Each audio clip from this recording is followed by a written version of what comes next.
दोस्तों नमस्कार। स्वागत है आपका आपके अपने YouTube channel CM Jha academy the learning channel पर और आपके अपने Facebook page CM Jha academy the learning page पर। दोस्तों पूरे श्रावण महीने बाबा भोलेनाथ के महीने में हम लोगों ने एक एक शिव की कथा पर चर्चा किया, 12 ज्योतिर्लिंग गए, बहुत सारी चीज़ पे चर्चा किया।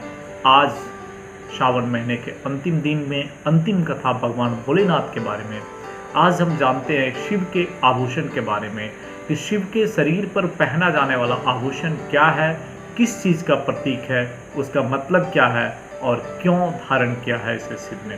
देवादिदेव महादेव भोलेनाथ के आभूषण बहुत ही विचित्र है, शायद सबसे विचित्र, जिसके बारे में देव दानव मानव ऋषि योगी सब सिर्फ और सिर्फ अनुमान लगा पाए हैं। उन्हीं अनुमानों में से एक जो शास्त्र के सम्मत है आपके समक्ष में लाने का प्रयास कर रहा हूँ।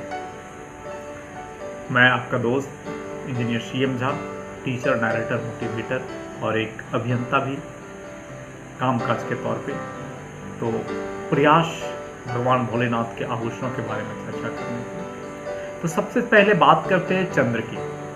चंद्र को सोम कहा जाता है। सोम मतलब शीतल ठंडा, जिसका अर्थ होता है नशे का स्रोत। नशा बहुत ही ठंडा चीज है, शीतल है। और सोम रस यानी नशे का स्रोत का रस। तो सोम चंद्र को कहा जाता है और वो नशे का स्रोत है। नशा भगवान भोलेनाथ देवादिदेव महादेव का सबसे प्रिय भोग है। शिव के सिर पर चंद्र है क्योंकि शिव एक महान योगी है। भोलेनाथ आदि योगी है, योगों के भी योगी है। वो हर समय नशे में रहते हैं पर पूरी जागरूकता के साथ बैठते हैं। नशे का आनंद लेने के लिए आपको जागरूक होना जरूरी है। अगर आप जागरूक नहीं है तो नशे का आनंद नहीं ले सकते हैं, नशा दुर्घटना में तब्दील है। देवादिदेव भोलेनाथ ऐसे ही हैं और योगी ऐसे ही होते हैं। वो पूरी तरह नशे में होते हैं और पूरी जागरूक होते हैं। तो भगवान देवादिदेव भोलेनाथ आदि योगी के प्रतीक है और सोम वो हर वक्त नशे में है, उसका एक प्रतीक है। तीसरी आंख, जो दूसरा आभूषण है भोलेनाथ का, जिसके जो इकलौता देव दानव मानव में मिलाकर इकलौता आभूषण है, तीसरी नेत्र, जिसके कारण उन्हें त्रिनेत्र भी कहा जाता है।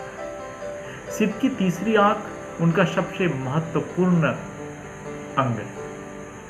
इसका अर्थ है कि इन दो आंखों से आप सिर्फ भौतिक चीजों को देख सकते हैं। जो मानव या आम मानवों के पास, देवों के पास, दानवों के पास दो आंखें हैं, ये दो आंखें सिर्फ इस दुनिया की भौतिक चीजों की दर्शन आपको करा सकती हैं।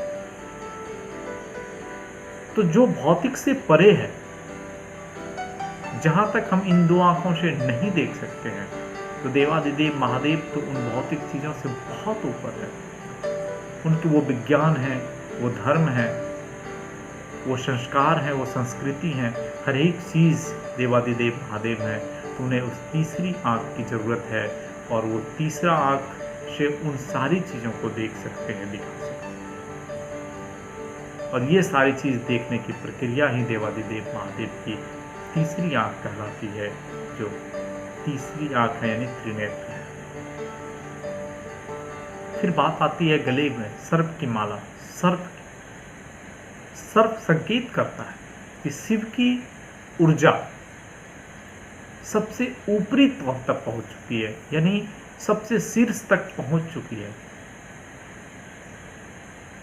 सर्प हमारे भीतर की सुसुप्त ऊर्जा है, जिसे हम गुप्त ऊर्जा भी बोलते हैं। सर्प की कुंडलिनी का प्रतीक होता है कि अगर कुंडली मारकर बैठा सर्प हिले ना तो उसे देखना मुश्किल होता है। कुंडली भी ऐसी ही है कि सिर्फ उसके गतिशील होने पर यह एहसास होता है कि हमारे अंदर कितनी अधिक शक्ति है। तो सर्प देवादिदेव महादेव भोलेनाथ की शक्ति का प्रतीक है। फिर चर्चा आती है एक अजीब सी आभूषण, त्रिशूल। त्रिशूल के 3 सूल हैं। ये तीनों सूल जीवन के 3 मूल भाग को संकेत करता है, जिसे हम पुरुष, स्त्री और परम भी कह सकते हैं। ये मनुष्य के शरीर में 3 मूलभूत नाड़ियों की ओर भी संकेत करता है। ये 3 मूलभूत नाड़ियां हैं, दायां, बायां और मध्य। तो पूरी की पूरी जो मनुष्य की एक आकृति है, मनुष्य का जो एक रूप है, जिसे हम जानते हैं या जानने का प्रयास करते हैं, उन तीनों आयामों को त्रिशूल के द्वारा भगवान शिव इंगित करते हैं। और एक बहुत ही अद्भुत विस्मयशाली आभूषण है महादेव का नंदी। नंदी शाश्वत प्रतीक्षा का चिन्ह है, नंदी धैर्य का चिन्ह है, नंदी गंभीर मुद्रा का चिन्ह है। नंदी वो है जिसके अंदर धैर्य फूट फूट कर भरा। नंदी के रूप में वो मनुष्य जो बस बैठकर प्रतीक्षा करना जानता है, जो सिर्फ ये जानता है कि प्रतीक्षा कैसे किया जाए, वो सिर्फ और सिर्फ धैर्य के साथ सुनना जानता है, क्योंकि योग धैर्य को पहचानता है। आप आदि योगी तभी हो सकते हैं जब आपके अंदर पेशेंस है। आप जगते जगते सो सकते हैं, योग निद्रा, योग मुद्रा। आप परे हो सकते हैं पृथ्वी लोक से, आप अपने इस जीवन से परे हो सकते हैं, आप ध्यान मग्न हो सकते हैं, आप अपने आजू बाजू भौतिक सारे सुखों से परे हो सकते हैं। वो योग है। और नंदी उस योग का प्रतीक है कि नंदी सिर्फ और सिर्फ प्रतीक्षा करता है। नंदी जहां भी देवादिदेव महादेव अपने योग में, अपने आसन में, अपने ध्यान में मग्न होकर बैठते हैं, उससे कुछ दूरी पर नंदी महादेव की प्रतीक्षा करता हुआ उसी मुद्रा में बैठता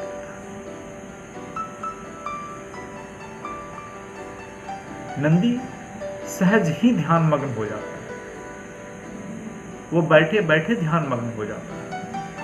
नंदी पर भोलेनाथ बैठा है, लेकिन नंदी पूरी तरह से सक्रिय है। नंदी के आसन के पास नंदी प्रतीक्षा में है, लेकिन वो सक्रिय है, जागरूक है, जीवंत है। योग की भाषा में इसे ही ध्यान कहा जाता है कि आप भौतिक रूप से ध्यान मग्न है, भौतिक रूप से दिखने वाले के लिए परे है, भौतिक रूप से आप सुसुप्त अवस्था में हैं, भौतिक रूप से आप सोए हुए हैं, परंतु आंतरिक रूप से आप जगे हुए हैं, आंतरिक रूप से आप जीवंत हैं, आंतरिक रूप से आप क्रियाशील हैं, आंतरिक रूप से आप पूरी दुनिया देख रहे हैं, आंतरिक रूप से आप हर कुछ करने के तत्पर हैं। आपकी जो ऊर्जा है, आपकी जो योग ऊर्जा है, वो असीमित है। देवादिदेव महादेव की ये सारे अस्त्र आम मनुष्यजनों को, आम भक्तजनों को, आम देवी देव मानव दानव सबको एक सीख देके जाते हैं। ये जो प्रतीक है चंद्र का, त्रिनेत्र का, सर्प का, त्रिशूल का और नंदी का, ये आपको एक गृहस्थ, संन्यास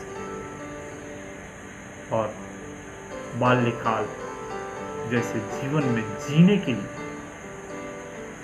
एक वानप्रस्थ जिंदगी जीने के लिए, जिम्मेदारी पूर्वक निभाने के लिए, और जिस कार्य के लिए प्रभु ने आपको इस दुनिया में भेजा है उसे सटीक रूप से पूरा करने के लिए इन सारे आभूषणों को हर एक मनुष्य के अंदर निहायत ही जरूर। धन्यवाद। कैसी लगी आपको आज की हमारी कड़ी भगवान भोलेनाथ के आभूषणों के बारे में? अगर अच्छी लगी तो आप हमारे चैनल को लाइक, सब्सक्राइब, शेयर करना बिल्कुल नहीं भूलिएगा। और हाँ, फिर आएंगे अगली कड़ी में सनातन धर्म से जुड़ी भी ऐसी छोटी छोटी कहानियाँ लेकर, मोटिवेशनल कड़ी लेकर। एकेडमिक तो चलता ही रहता है, और जो करंट अफेयर्स के न्यूज़ है, आर्टिकल्स है, संपादकीय है, उनको लेकर आपके लिए हर रोज नित्य नए एक वीडियोस। आपका सिर्फ प्रेम, सहयोग और संपर्क चाहिए कि आप हमारे YouTube चैनल को अधिक से अधिक सब्सक्राइब करें, लाइक करें, शेयर करें, और हमारे Facebook page CM Jha academy learning page को लाइक, फॉलो करना न भूलें। धन्यवाद। कल फिर मिलते हैं एक और छोटे से वीडियोज लेके। तब तक के लिए विदा दीजिए अपने दोस्त CM झा को, और अगले श्रावण बाबा भोलेनाथ का इंतजार।